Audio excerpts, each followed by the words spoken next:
This year, it's going to be double the excitement and double overtime as Iowa State beats the Hawkeyes here at Hilton. Jeff Grummer reminds us. There have been many great basketball battles in the Cyclone-Hawkeye rivalry, but the game on December 3rd, 2003 would have it all.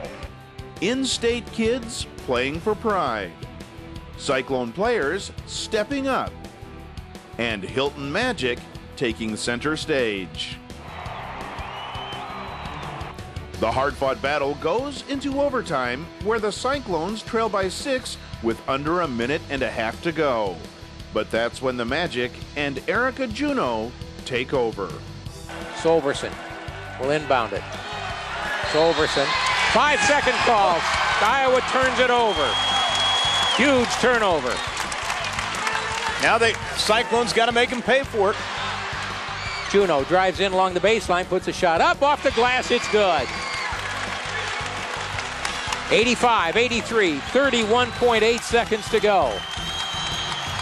They trap Lillis over in the far corner. Ball's knocked loose underneath. Iowa State has it, makes the layup, and we're tied at 85. 22 seconds to go. In the front court is Solverson. Iowa's going to play for one last shot. 7.4 seconds to go. Iowa will play it in on the baseline into Faulkner for 3. It's off, no good. Rebound to McCann. Out to Solverson. Three-pointer is up, no good. Rebound Iowa State. And we have another overtime. It's time for double overtime.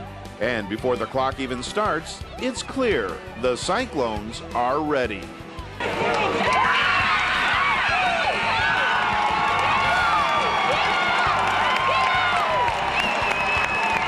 Led by Erica Juneau's effort, Iowa State beats Iowa 101-94 in double overtime, making this one of the all-time great nights to be a Cyclone. I'm Jeff Grummer, and that's your Fenley Show Flashback.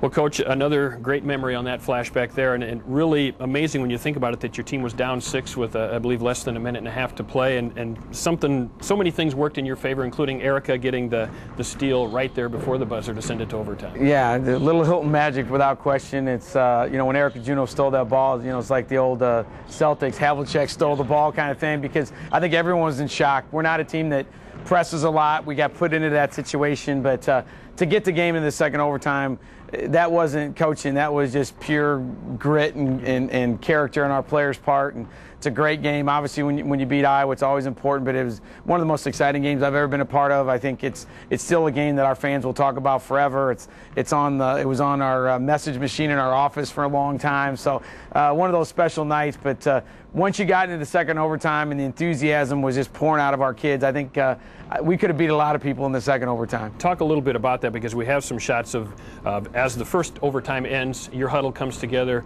on your sideline there. You're talking with your coaches, and obviously Erica's firing up her team. Then you come back to the huddle. Do you remember what was said?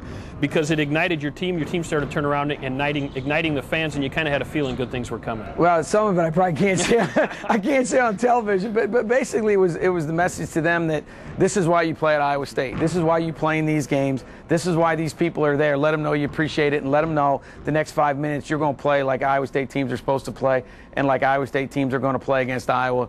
And you hear all the great stories about those games, and I think our kids just got caught up in the moment. I think a lot of it had to do with the score was high, the emotions were high. It was a phenomenal night. And I think everyone was so excited. And like I said, when the second overtime started, I just sat there and I looked at my coaches and I said, this game's over. And you just had that feeling that we were ready to go, and it was going to be 5 minutes that we'll always remember. And luckily, it's one of the flashbacks that we'll keep forever. Without